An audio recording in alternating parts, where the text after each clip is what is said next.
Okay, let's go. Well, thanks for this great opportunity. And I think it has been a great conference so far. And I'm honored to be with so many experts in Laruelle. Well, I have to confess that before this conference, I never read a single word of Laruelle. But I also have the privilege to be one of the last speakers here. So I can try to get some pieces together of what has been said so far, especially in Rocco's talk from yesterday. I'm going to present my work in progress, The Place of Global Thought, which involves a critical reading of Deleuze and Guattari in light of Nishida's concept of Basho. And when I say the concept of Basho, it is already imprecise, and we will shortly see why. Our contemporary Western thought finds itself at a fundamental impasse, which I call the impasse of the transcendental.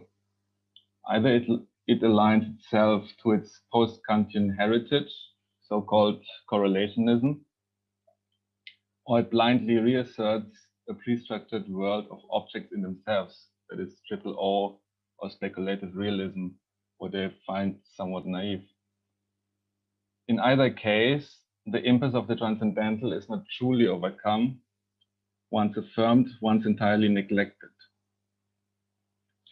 Much more interesting would be a neither nor approach, neti, or perhaps even better, both and.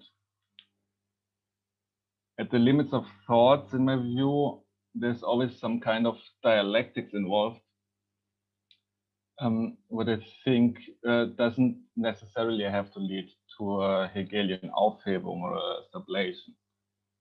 Actually, I wrote my master's thesis on Hegel and Deleuze and employed a method which I call differential dialectics. And as we will see also, Nishida has a very different understanding of the dialectics to Hegel. Now, one way of dealing with this aporia is to reconsider our terminology of concepts.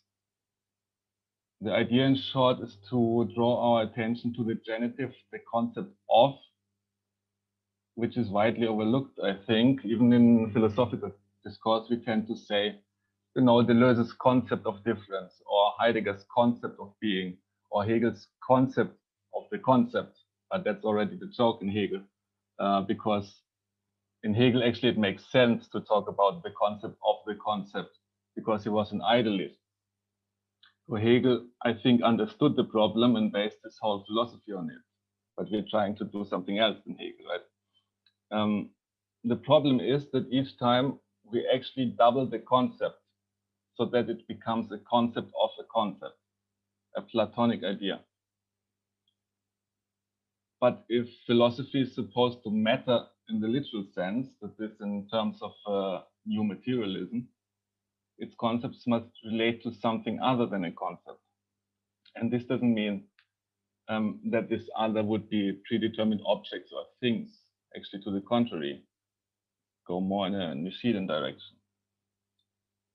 The impasse of the transcendental lies exactly in this lack of an absolute other that would be able to give place to the concepts of philosophy.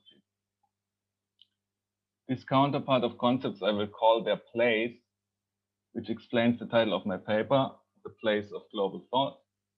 And in the end of this talk, we should be able to make sense of all these genitives, the concept of, the place of. In Deleuze and Guattari, we actually may find a similar approach of such a counterpart of concepts.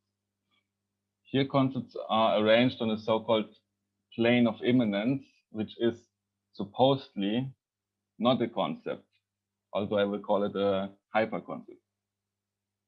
The problem here is formulated in terms of a juxtaposition of modern European philosophy and ancient Greece. Now I quote, "We today possess concepts, but the Greeks did not yet possess them. They possessed the plane that we no longer possess." The Greeks and us, but who are us?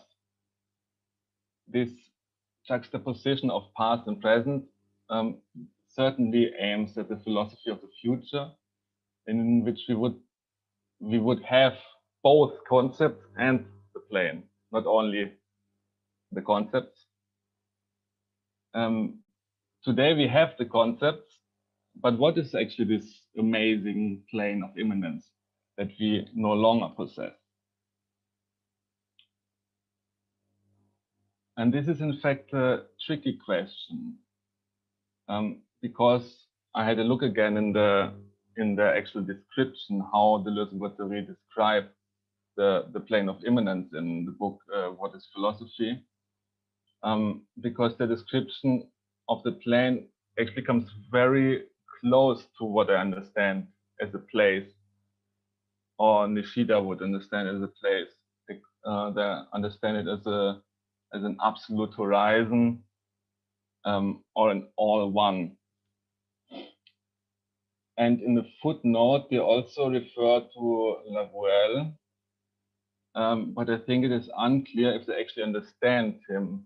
It's a very confusing question they ask for Laruelle. Now, Laruelle said yesterday that the one is not a plane. And this is actually the crux of my own critique, I think.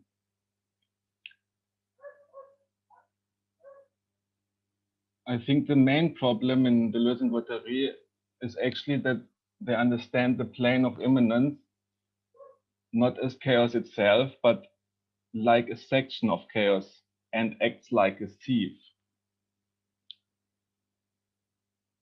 The image of the sieve immediately reminds me of the transcendental outline in Kant. But if you have a look at ancient Greece, there are all these famous hyper concepts, and this we really can call hyper concepts: logos, being, nous, all these concepts which make ancient Greece so famous as the starting point of all philosophy, as it were.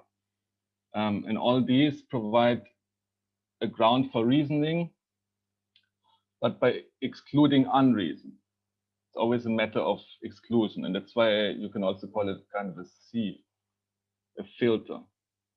So it is a categorical filter or sieve, a philosophical decision.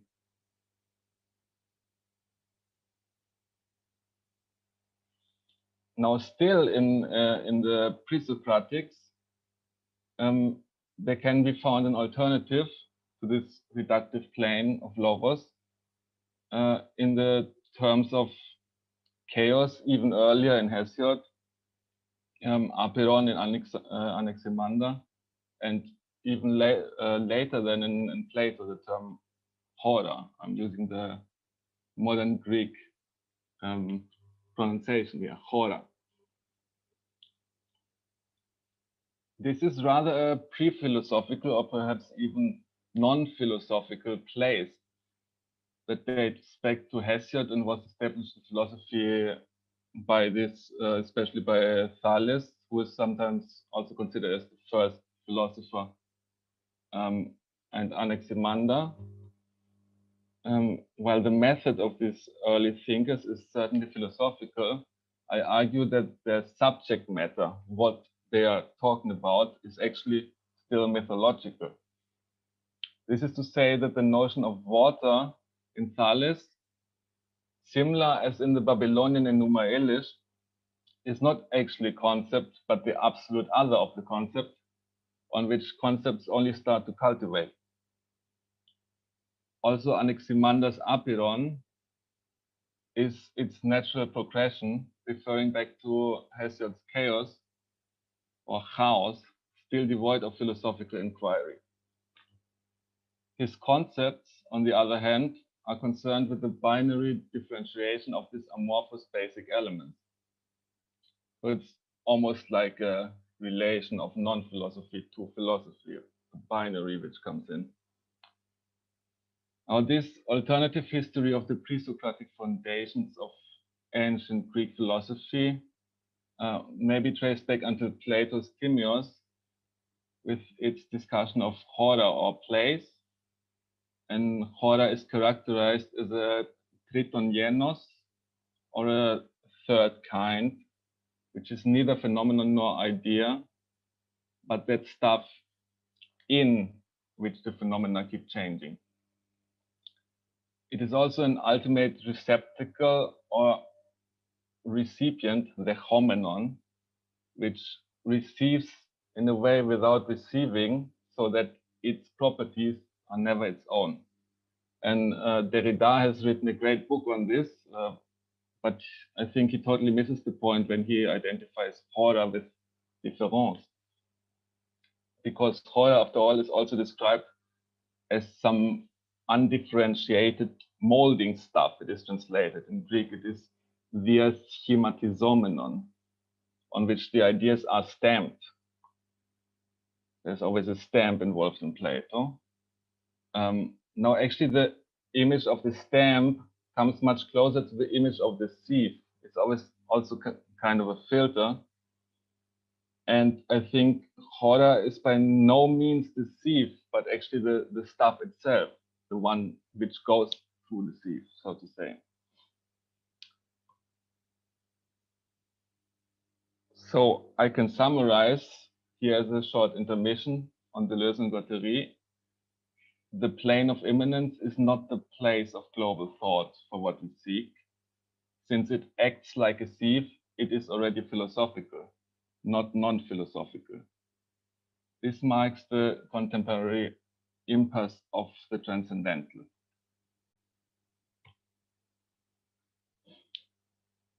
Now, to conclude my critique of Deleuze and Guattari, let us also have a look at the notion of geophilosophy, which invokes some crucial questions concerning a global philosophy of the future.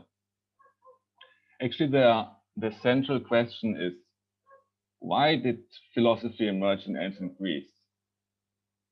And what is the relation of this question to the reterritorialization of philosophy in modern Britain, France, and Germany? Is philosophy always linked to these national identities or may it overcome them? And also, what is philosophy's relation to religion? Is it even possible to speak of a religious philosophy? Or is true philosophy only possible under the condition of a certain atheism, respectively in all traditions? And here we hear straightforward atheism, what I'd say goes strictly against what we discussed also yesterday about Nishida, that philosophy in a way has to start from religion. And this is in a way a given in Deleuze and Guattari. To be a philosopher, you have to be an atheist. Now I answer, even without applying the common censorship of post-colonial theory, we see that all these questions have the taste of a certain Eurocentric attitude, celebrating European philosophy in contrast to an Oriental wisdom or spirituality. This is really straightforward in what is philosophy, the saint from the East and so on. We may thus add a great number of more thought-provoking questions. Did philosophy emerge in Greece at all? And did it not re-territorialize as well in the Arabic Middle Ages, in modern India and Japan?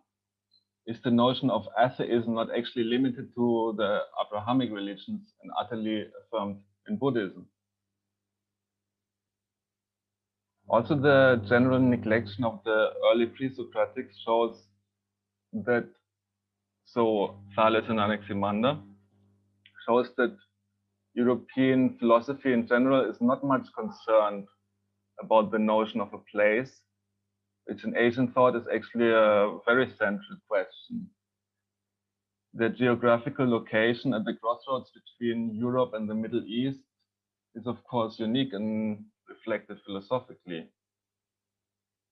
But now let us come to Asia, first to India. When it comes to Asia, the best example is certainly Nagarjuna, whose concept of shunyata is not actually a concept, but I'd say shunyata itself is a place. Now, emptiness is empty, itself is empty, and nothing can be said about it. That's why I would say it goes on endlessly in Nagarjuna. You can always say emptiness is empty, and also this emptiness is empty again, and so on. So it's actually not a concept. But how to still talk about it, he says, there are two kinds of truths. One is ultimate, and the other one conventional. And the ultimate truth in this sense is emptiness, which I call the place. And the conventional truth is best described through dependent origination, which I'd call the concept. In China, for example, Fazang's Golden Line is also a good example, because also Plato's Timaeus compares order with the base material of a sculpture whose shape is mere illusion. Also in Plato, I think it's about gold. But Fazang goes even further than this, because the lion is composed of an infinite number of lines which each refract each other. Quite similar to the monadology in Leibniz, actually, which then again will be developed further by Nishida. But now let us come to Nishida.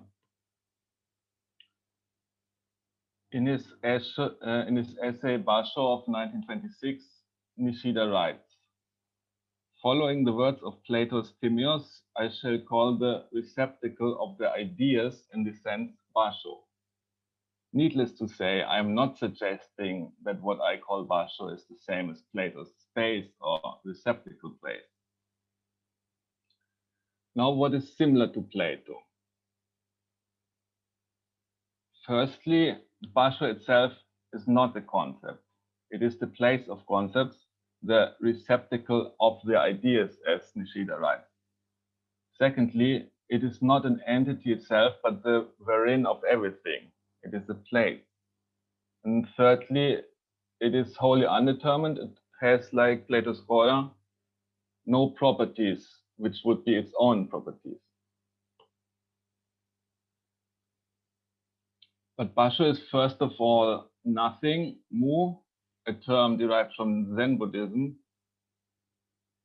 But as in Nagarjuna, this is no nihilism, rather sort of emptiness, especially in terms of absolute nothing in Nishida. This also gets confirmed by Nishida's notion of pure experience, which is a positive experience, actually, which is able to precede the transcendental field of Kant and goes beyond the common binaries. Now, Basho is undetermined like Hora, but it also forms itself. Not like in Plato, where Hora is totally passive and is being formed by the ideas. In a way, Basho is undetermined, I'd say, exactly because it determines itself through self-negation. And this now, I thought about it yesterday, this seems to me an answer to Tanabe's criticism that we discussed yesterday, because it is a sort of emanation and at the same time a dialectic. What not many people know is that the major influence of Hegel was the German mystic Jakob Böhme, who is also frequently cited by Nishida. In these terms, dialectics is not actually opposed to mysticism, but it's strictly philosophical form. And finally, as we also discussed yesterday, Basho is both immanent and transcendent at once. And in a way, I agree with Rocco that this is no coincidentia oppositorum, So transcendence and immanence are not identical in a strict sense. But in another sense, if you take all this Böhme and Hegel reference, I'd also disagree, because immanence is also the concrete expression of Basho in the world. Its transcendence is harmless because it is wholly undetermined unless it manifests itself. So you always have this relation of the unmanifested transcendence, which, however, doesn't have any content. And on the other hand, you have the manifested, which is always already immanent. And I'd call this dialectics the radically immanent practice we were talking about yesterday, again in Rocco's talk. Now, all this was about what I call Basho itself. Let's have a quick look into what I would call the concept of Basho, which I strictly separate from Basho. And this will explain, I think, a lot of what I just said. The concept of Basho, so not to confuse you anymore, the concept of Basho is indeed a concept, but the concept of its absolute other, Basho. Of course, the concept of Basho is the concept of its other, of Basho itself, right? Nishida's concept of Basho is absolute self-contradictory identity. And this is seen especially in Nishida's later works. So I basically understand Nishida in this text starting from 1926 with the essay Basho, and as a place, and then relating it to his later works, where we can talk about the proper concept of this place, because the Basho actually never disappears. Also in the text on absolute self-contradictory identity, he always talks about the world, but also Basho appears again and again, and I think it's more underlying. It's not identical to the contradiction. And taking the difference between the concept of Basho and Basho itself, Nishida's system may be understood as an anarchic hierarchy, because everything will lead to contradiction, and therefore it always refers back to its place. If you have a look in the bottom left, absolute nothing gets relativized, but finally collapses into contradiction. From the bottom right corner, the non-human interacts with society, society with the non-human. There's always this interaction. Society also interacts with the individual. Now the individual interacts with other individuals, but also with the whole, which Nishida calls inverse correspondence. And all this mutual interaction, which is based on mutual self-negation, eventually also will lead to contradiction. And in the upper right corner, to put it more abstractly, Basho determines itself as consciousness, which then initiates the dialectics, and this dialectics again leads to contradiction. And I think there are many ways to put this, and please correct me if you think I'm wrong somewhere. Just wanted to give you a bit the understanding where my thinking leads if I separate the Basho from the concept of Basho, right? And in general, I'd say that Basho itself is not contradictory. It is indifferent, like Nagarjuna's Shunyata, because it needs some human interaction actually to form actual opposites and contradictions. The very peak of this pyramid, the concept of Basho, is contradiction itself. It is, I think, more like an event like the eternal now, as Nishida quotes Meister Eckhart, ewige Nu. Also, I'd say that Basho itself is not actually transcendent this way, because trans is always going above. And in this understanding, it is rather below, so I'd call it subscendent. So now, let us see if we understood anything, or if it was all for nothing. Mu. In Deleuze, the field of immanence is based on the concept of difference,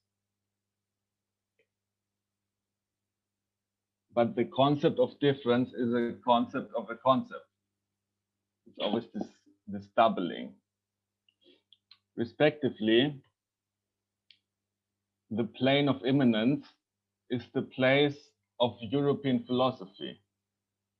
To put it differently, it is a place, but not the absolute place, and is thus limited to the Western European territory. And with having learned so much about Laruelle, we could add that it's about philosophy, not about non-philosophy. Now, how about Nishida? There should be a slight difference now in Nishida. The concept of Basho is the concept of its absolute other, and this is to say of the absolute other of the concept. This is why it matters, because it is related to the absolute outside of the transcendental realm. Accordingly, Basho itself is the place of global thought and not of European philosophy. It's also intentional to separate here philosophy from thought. I think thought is more general. It is not a concept or plane, or also not a hyper concept, but a pre-philosophical place. And exactly therefore it embraces all concepts of philosophy. Exactly because it's not philosophical, exactly because it's the unthought, it is the place of global thought. And we can even ask ourselves if the notion of the earth or of the territory is actually the right footing for a philosophy of the future. The plane of immanence is ground. The place of global thought is absolute unground. Perhaps it is even planetary or universal in the sense of the universe, right?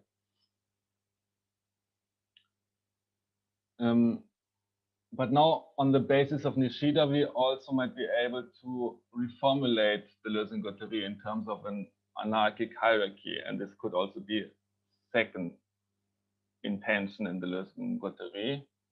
And as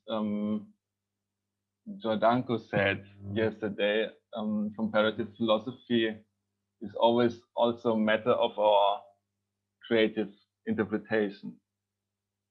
Let's see if you agree in this kind of terms.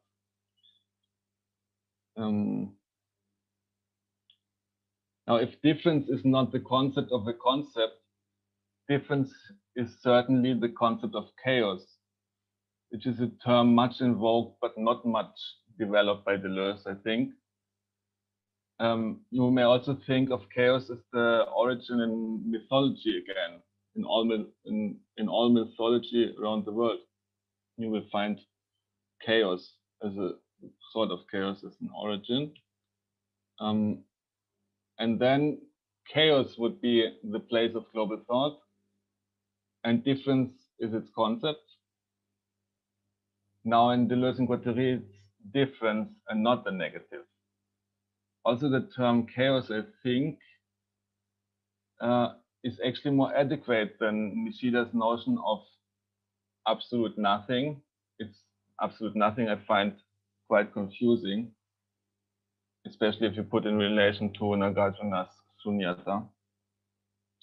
I also find the term chaos more adequate than Laruelle's term one, because chaos is not a something, but also not nothing. Neither one nor multiple, neti neti, neither nor, the unspeakable, unthinkable, all one, so to say. Well, thank you. And as we are now heading into the Q&A, I also have two questions for all of you. The first one is, does this reading of Nishida contradict with his notion of Basho as a predicate, with the predicate logic? Because chaos or place is this way indeed understood as a kind of substance, but of course not in the sense of Aristotle or even O. Secondly, does Laruelle agree with this Nishidan overturning of the plane of immanence? Actually, after our encounter yesterday, I would actually say yes, but I'm still unsure about Laruelle's notion of the transcendental, how much it is related to immanence or to the plane of immanence. Okay, thank you. Shall I stop sharing?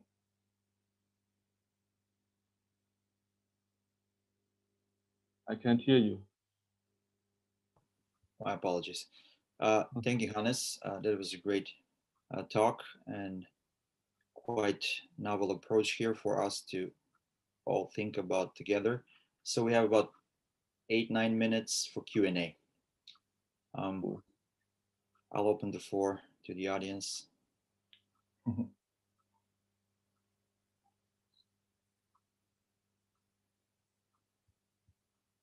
I guess it was a quite chaotic talk, but I had in mind to really have some time for the Q&A and fill some gaps.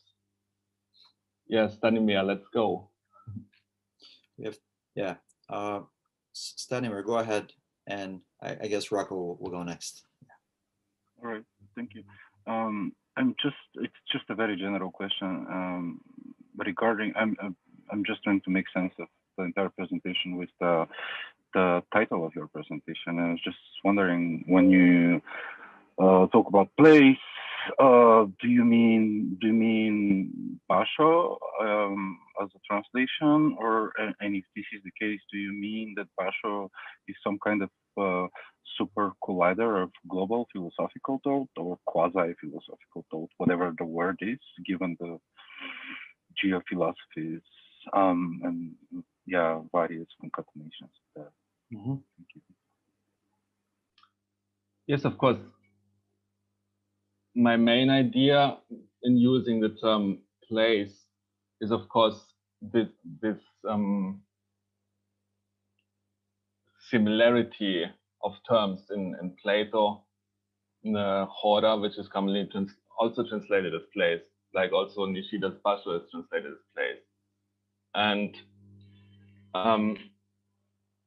what makes my paper so tricky is that I'm doing something very similar to Deleuze and Guattari. I actually try to find a counterpart of the concept. And it is so tricky because this counterpart in Deleuze and Guattari itself is called the plane of immanence. And I find this term plane of immanence already implying too much. So I try to replace this plane with the place, and from there,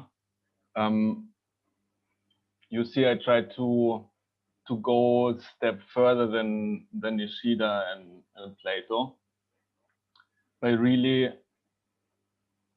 trying to employ the term place as a very, very general, maybe meta philosophical term to understand philosophy, to relate the place to the concept. Now, of course, this works very well then with the example of Nishida. I just have one scholastic commentary, and that is very short. I just disagree that the word is place. When it comes to Plato, I don't think that horror is properly translated as place. There is a space interpretation of horror, and I think it's more properly translated as space, not as place. The place interpretation. Sorry? What say space? Space. Yeah, the horror interpretation as a place is extremely Aristotelian, and it's also a Derridian. There is a Derridian inflection in the use of the term. So in terms of the comparability between horror and Basho, I think that it's quite problematic to use the place for both, because horror is more like a space. But that's really a scholastic discussion that we don't have to have now. Okay, thank you. Yeah, Rocco, go ahead. Great. Yeah, Hannes, first, thanks so much for your talk. I really, really appreciated it. And I really feel like I grasped something from the diagram that you had had in the slides of, I think it was titled Anarchic Hierarchy or something to that effect. And the struck me the very interesting dynamic in the diagram is to have Basho at the exterior, the kind of infinite limit exterior, and then there's a vector of convergence or determination moving towards the center, but then at the center is contradiction, which produces a contrary vector back to Basho, right? And it seems to me that you could almost conceive of that oval of contradiction in the center as being both a region, but also a point, right? That its contradictory nature is the fact that it's a contraction of a topological region to an absolute point, which is its contradictory nature, which in a sense shoots it back immediately to Basho. So that I think it captures really well the asymmetry of the mediation of determination and the immediation of absolutely contradictory identity. And I wonder if that asymmetrical difference is also captured in your use of the concept of chaos. And it seems to me that there's a similar ambiguity in the term chaos, in that it usually in philosophical contexts has the connotation of indeterminacy. We think of chaos as being like the ocean, with the waves are indeterminate at any moment. But mathematically, chaos has more of the sense of absolute determinacy. That the dynamical system is chaotic if the most minute difference or perturbation produces unlimited effects. So you can think of something that like a fractal, where the shape is so fully determinate that it's over determinate. There's no room for the mediation of a kind of form, right? It's so fully determinate that it becomes atomized. And I wonder if I guess my question to you is, do you think that interpretation of chaos, thinking of chaos not as what is absolutely indeterminate, but what is absolutely determinate, is that part of your concept, or are you thinking of chaos from the standpoint of indeterminacy? I think you got it already. Because it's both. I'm thinking chaos in terms of radical indeterminacy. But then again, if you have this pyramid, this concentric circles in mind, for example. Here in the center would be exactly the dynamic system, which is characterized by being extremely determined, and that's why extremely sensitive. So it would be very similar to what Nishida then calls contradiction. So the mathematical notion of chaos would be something I would call the concept of chaos again, right? So the concept is always, in a way, the opposite of the thing itself. Chaos itself is wholly undetermined, but the mathematical notion of chaos, if you think, about fractals, Mandelbrot said, and so on, it's extremely, or the butterfly effect, it's extremely sensitive, and because it's so sensitive, there's a high possibility for collapse of whatever to happen. And this is again something which directly relates the extreme determination back to the indetermination, right? And this is an event, as you said. The point is really getting back to an extremely dense point, the event, which is unity of time and space, as in Nishida as well. Always the concept relating back to its place, basically.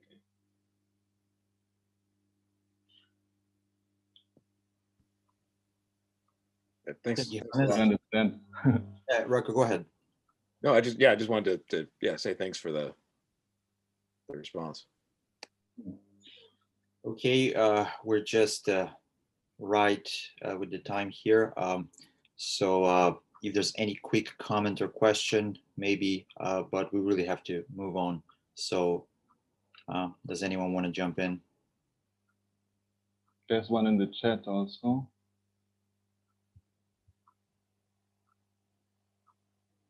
Is it a question? Should I read it?